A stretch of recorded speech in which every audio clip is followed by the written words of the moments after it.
CNG और PNG के दाम बढ़ा दिए हैं, तो उस खबर पर सबसे पहले नजरें रहेंगी। महानगर गैस ने दरअसल सीएनजी के दामों में 2 रुपए 97 पैसे प्रति केजी दाम बढ़ाया है। और सीएनजी की प्राइसेस में हमने देखा है ये आंकड़ा अच्छा खासा बढ़ता हुआ दिखाई दिया है। पीएनजी में भी उन्होंने देखा है अच्छा खासा इजाफा। तो सीएनजी पीएनजी के दाम दोनों ही बढ़ाए हैं उन्होंने मुंबई में। और याद रखिएगा ये प्राइस हाइक पिछले 2 हफ्तों में सीएनजी के लिए 10.5% पर है, पीएनजी के लिए 11.5% पर है। और अनुमान यही था कि उतना कम से कम कंपनियों को बढ़ाना होगा अगर इनको अपने मार्जिन्स को मेंटेन करने हैं। दूसरी तरफ वेस्ट लाइफ डेवलपमेंट आज फोकस में रहेगा। कंपनी के मैनेजमेंट ने यह खुलासा किया है कि दरअसल अगले 3 से 4 सालों में 150 से 200 नए स्टोर्स ये खोलेंगे। याद रखिएगा वेस्ट लाइफ डेवलपमेंट मैकडॉनल्ड्स की चेन वेस्टर्न इंडिया में चलाता है। कंपनी इन नए स्टोर्स में 800 से 1000 करोड़ तक का निवेश करती हुई दिखाई देगी। तो ये एक स्टॉक आज फोकस में। अल्ट्राटेक की ओर से भी एक डेवलपमेंट आया है, कैपेसिटी बढ़ा रही है कंपनी, 400 करोड़ का निवेश करेगी। 400 करोड़ लार्जली इंटरनल अक्रूवल, जो कंपनी के पास पैसे हैं उसी में से होगा, अलग पैसे रेज नहीं करने पड़ेंगे। 1.2 मिलियन टन सीमेंट उत्पादन क्षमता का विस्तार करने का दरअसल कंपनी का इरादा है। दूसरी तरफ आज पाइप कंपनियां रेडार पर रहेंगी, जिसमें astral, Finolex industries, pins pipes जैसे स्टॉक्स रेडार पर रखे और साथ ही केम्प्लास सनमार। दरअसल हुआ क्या है, पीवीसी रेजिन प्राइसेस में इजाफा देखने को मिला है। मंथ ऑन मंथ बेसिस पर करीब करीब 20% तक की बढ़त देखने को मिली है। $1650 प्रति मिलियन टन इनफैक्ट ये आंकड़ा आ चुका है। केम्प्लास सनमार पीवीसी रेजिन बनाता है, तो उनके लिए एक फायदा, एक साल में रेजिन के दाम 35% बढ़े हैं। और बाकी जो कंपनियां पाइप बनाती हैं उन्होंने भी पाइप की प्राइस 20% बढ़ा दी है इसे पास ऑन करने के लिए। दरअसल जेफरीज ने इस पर एक रिपोर्ट निकाली और ये फिलहाल आंकड़े आपके सामने हम पेश कर रहे हैं। तो पाइप कंपनी और केम्प्लास सनमार जो रॉ मटेरियल बनाती है वो रेडार पर रहेगा। डॉक्टर रेड्डीज, ग्लैंड फार्मा, शिल्पा मेडिकेयर, वॉकहार्ट, पेनाशिया, मोपेन जैसे स्टॉक्स भी आज रेडार पर रहेंगे। दरअसल स्पुतनिक लाइट को लेकर आरडीआईएफ की ओर से अपडेट आया है कि इसकी एफिकेसी कोविड-19 के वेरिएंट्स को ट्रीट करने में 70% पर है। इसके मायने यही हैं कि ये डेटा देखकर स्पुतनिक लाइट का जो यूज है वो तेजी से बढ़ता हुआ दिखाई दे सकता है भारत में। इसको अप्रूवल ऑफ कोर्स और मजबूती के तरफ से मिलेगा। स्पुतनिक लाइट के टेक ऑफ भारत में इतना बड़ा नहीं हुआ जितना हमने शायद विदेशों में देखा है। तो ये एक डेवलपमेंट इन कंपनियों के फेवर में। आखिर में बेयर क्रॉप साइंसेज रेडार पर रखिएगा। बोर्ड ने ट्रेडेड सीड्स कारोबार को 62 करोड़ में बेचने की अनुमति दे दी है और सीसीएल प्रोडक्ट्स भी रेडार पर। इंडिया रेटिंग्स ने इसका दरअसल आउटलुक स्टेबल से पॉजिटिव किया है। तो ये भी 2 और स्टॉक्स जो आप आज फोकस में रखेंगे। चलिए, काफ़ी आपके सामने आज लिस्ट है काम की और इन सब के टारगेट्स और स्टॉप लॉसेस आपको हमारे ट्विटर हैंडल्स पर मिलते हुए दिखेंगे। यतीन जी से जुड़ते हैं, जानने की चेष्टा करते हैं कि जी इन्वेस्को के जो फिलहाल वार्तालाप चलती हुई दिख रही है बोर्ड रूम के बाहर, उसमें क्या क्या चर्चाएं नई आती हुई दिखी हैं। यतीन जी बताइए, अब क्या खबरें दिख रही हैं आपको इन्वेस्को और जी की तरफ से? नमस्कार शैल जी। देखिए, जहां तक कि जी का सवाल है और ओपनहाइमर का सवाल है, दोनों ही आउट इन द पब्लिक मैं कहूंगा हैं। काफी सारे ओपन लेटर्स ये लोग एक्सचेंज कर रहे हैं। इनफैक्ट जहां तक कि जी का सवाल है, इनका भी क्लैरिफिकेशन आया था कि इन्वेस्ट को एक बड़े कॉन्ग्लोमरेट के साथ मिलके मर्जर की बातें कर रहा था, जो एक टॉक्स ठीक नहीं हुई। उसके बाद इन्वेस्टको का एक लेटर आया था जहां उन्होंने कहा था कि रिलायंस के साथ बातचीत हुई थी जी की मर्जर को लेके, एक पोटेंशियल ट्रांजैक्शन को लेके, लेकिन इन्वेस्टको केवल एक एनेबलर था, एक पार्टी ऐसी थी जो फैसिलिटेट कर रहा था ट्रांजैक्शन। दूसरा किसी भी प्रकार का इंटेंशन इन्वेस्टको को नहीं था। इसके बाद पोस्ट मार्केट हमने देखा, कल रिलायंस का एक बयान आया जहां रिलायंस ने कहा है कि ये बहुत ही दुखद है कि रिलायंस इंडस्ट्रीज को इस मामले में घसीटा जा रहा है।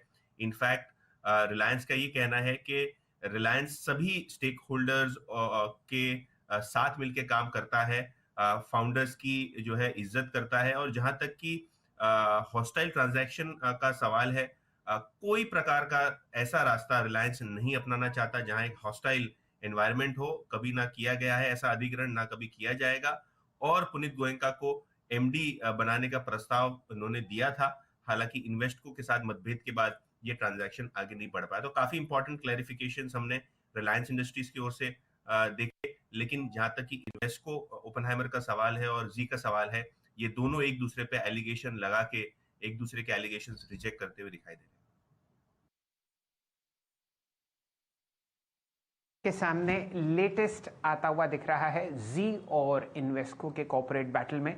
और एक बहुत बढ़िया बात कल आपने जी के स्टॉक में होती हुई दिखी, जब से इन्वेस्को ने कहा है कि यहाँ पर मैनेजमेंट का फेरबदल होना चाहिए और जो फाउंडिंग फैमिली है उनको जिस हिसाब से उनका स्टेक है उतना ही उनको बोर्ड में रिप्रेजेंटेशन मिलना चाहिए।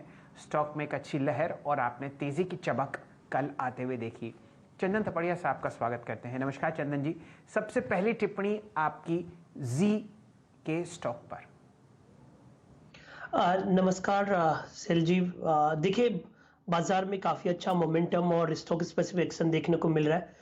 आपने जी की बात की तो देखिए जो भी अपडेट चल रहा है उससे मैं अवेयर नहीं हूँ, बट प्राइस सेटअप के हिसाब से यहाँ पे कंसोलिडेशन कंप्लीट हुआ है। आप देखोगे स्टॉक ने पिछले लगभग 9-10 दिनों का जो कंसोलिडेशन ब्रेकआउट देखिए, लास्ट ट्रेडिंग सेशन को जो प्राइस बिहेवियर बताया उसके हिसाब से यहाँ पे अपटिक बननी चाहिए। तो मेरा ऐसा मानना है कि यदि काउंटर अब 320 के ऊपर होल्ड कर जाता है तो आपको ऊपर में लगभग 350 और 360 तक के अपसाइड देखने को मिलने चाहिए। चलिए, कल आपने जो जी के स्टॉक में लो प्राइस देखा था, एक बार डायरेक्टर साहब इसको चार्ट पर ले आइए स्क्रीन पर। वो था लगभग 300 के नीचे 298 और काउंटर ऑलमोस्ट दिन के उच्चतम लेवल 317 के आसपास बंद होता हुआ दिखा। 321 इंट्राडे हाई था। यहाँ पर आपको ये मोमेंटम और मजबूती से बढ़ता हुआ दिखेगा। चंदन जी की राय। तपड़िया साहब, आप जुड़े हुए हैं, अपना एक बढ़िया कन्विक्शन ट्रेड शेयर कीजिए आज के बाजार के लिए। हम लोग बहुत बढ़िया गैप अप दोबारा खोलने की देख रहे हैं SGX निफ्टी की तरफ से। बिल्कुल सही जी। देखिए, बाजार पूरा फेस्टिवल सीजन को चीयर्स करता हुआ नजर आ रहा है और लग रहा है निफ्टी का मोमेंटम बरकरार रहेगा। और आज जिस हिसाब से कल टाटा ग्रुप ने चीयर अप किया था, आज आईटी में मोमेंटम बनेगा। तो आईटी में काफी स्टॉक्स है जहां पे गैप अप देखने को मिलेंगे, बट यहाँ पे मैं एक नॉन एफएनओ की तरफ से परसिस्टेंट पे फोकस करूंगा। परसिस्टेंट का प्राइस पैटर्न काफी अच्छा है और 2 दिन के कंसोलिडेशन के बाद जो कल का प्राइस बिहेवियर हो रहा है वो यहाँ पे एक बड़ी तेजी की सुबगाहट दे रहा है। तो परसिस्टेंट सिस्टम पे यहाँ पे खरीदारी की सलाह रखेंगे। यहाँ पे 4000 के आसपास की क्लोजिंग हुई है। 3900 के स्टॉप लॉस से 4200 तक के टारगेट रहेंगे। उसके अलावा सेकंड ट्रेड पे फोकस करें तो मैं आईटीसी पे फोकस करना चाहूंगा। अच्छा, सेकंड ट्रेड आपका आईटीसी और परसिस्टेंट सिस्टम, ये 2 स्टॉक्स रहेंगे आपके। अच्छा, कल आईटीसी की तो सुबह से बात हुई नहीं, कल 249 पर। और आप समझ लीजिएगा कि कल चंदन ने क्लोजिंग में इस ट्रेड को, मैं बात कर रहा था कि भाई एफएमसीजी में काफ़ी स्ट्रॉन्ग वेरिएशन हो रहा था, दिया और डे हाई पर आईटीसी इस दौर की हाईएस्ट ट्रैजेक्टरी पे बंद हुआ है। और कुछ स्टॉक्स देखते हैं जहां पर काफ़ी स्ट्रॉन्ग मोमेंटम था। BHEL, सुबह से शैल जी अगर आप देखें इस स्टॉक पर टिप्पणी कर रहे थे कि ओआईस में सब्सटेंशियल अगर आप देखें तो हुआ है इजाफा पिछले कुछ सेशंस में, अच्छा मूव दिया इसने। टाटा केमिकल, ये ट्रेड मानस जी मैंने कल बड़ा हिचकिचाते पूछा था आशीष चतुर्मुथा से 11,020 पे, आप भी थे मेरे ख्याल से उस वक्त। 1120 हो गया स्टॉक। आपकी अप्रोच क्या रहेगी इस स्टॉक पे आज? देखिए, अभी तक आपने स्टॉक नहीं खरीदा है तब तो बहुत देर हो चुकी है, तो और मैं नहीं रिकमेंड करूंगा कि करंट लेवल्स पे आपको टाटा केमिकल्स में खरीदारी करनी चाहिए। हालांकि चार्ट्स पे तो कहीं पर वीकनेस नहीं है, काफी स्ट्रॉन्ग चार्ट्स हैं, तो अपनी पोजीशन जो आपने ऑलरेडी बनाई हुई है वहां पर आप बने रह सकते हैं। स्टॉप लॉस को रिवाइज करना बहुत जरूरी हो गया है अब, और स्टॉप लॉस को रिवाइज करके 1050 के आसपास कर ले, उसके नीचे स्टॉप लॉस लगाए। टेक्निकली बात करें तो करीब 1180 1185 तक के स्तर देखने को मिल सकते हैं टाटा केमिकल्स में। ओके, टाटा केमिकल्स में अगर आप देखें तो अच्छे स्विंग की एक्सपेक्टेशन आप अभी भी रखते हैं। फिर आइए आप ऑटो बास्केट में देखिए, टाटा मोटर्स को तो और टाटा मोटर्स डीवीआर को तो आप कहीं और ही रख दीजिए बाकी टाटा स्टॉक्स को। सेकेंड लाइन ऑफ स्ट्रेंथ थी जो थी वो M&M में थी। उसके बाद अगर आप देखें अशोक लेलैंड 139 के जोन में अगर आप देखें ये स्टॉक क्लोज हुआ, अच्छी क्लोजिंग थी इस स्टॉक की। और इस दौर की इस ट्रैजेक्टरी के सबसे हाईएस्ट क्लोज में अगर आप देखें हाईएस्ट लेवल पे स्टॉक जाके क्लोज हुआ। आप कैसे अप्रोच करेंगे इसको? राजेश शतपथी जी, एक बहुत स्ट्रॉन्ग ब्रेकआउट, माफ कीजिए 146 निकल गया मेरे मुंह से। अब यहां से नेक्स्ट स्विंग टारगेट क्या होगा अशोक लेलैंड पे? वीरेंद्र जी, आपने बिल्कुल सही कहा। यहाँ पे एक ब्रेकआउट मिला है 144 के आसपास, और मुझे लगता है जिस तरह से ये ब्रेकआउट है तो इसे क्लियर कट मुझे लगता है ये 144 के लेवल के आसपास मिलता है तो 12 डीपी करें। आपका पोजिशनल स्टॉप लॉस होगा 140 का, और जो टारगेट यानी जो नेक्स्ट स्विंग टारगेट है वो स्लाइटली हायर है, that is 160 165. So positional at yes, Ashok Leyland बहुत बेहतरीन स्टॉक होगा अगर आपको ट्रेड करना है तो. एज ए ट्रेडिंग भी करना है तो आपका इंट्राडे का टारगेट होगा 150 152 का, स्टॉप लॉस रहेगा 144 का. चलिए, ये रणनीति अशोक लेलैंड पर आती हुई दिख रही है. चंदन तपड़िया साहब से जुड़ते हैं और जानने की चेष्टा करते हैं उनका व्यू एल&टी पर. चंदन जी, बहुत कॉल्स एल&टी के सारे यूनिट्स पर आती हुई दिख रही हैं. लॉन्ग साइड पर L&T technology services, L&T infotech, L&T financial services, mind tree. बताइए क्या रणनीति आप एल&टी पर रखते हैं? कल तेजी का पहला दिन था, 1792 आपके सामने प्राइस. बिल्कुल देखिए,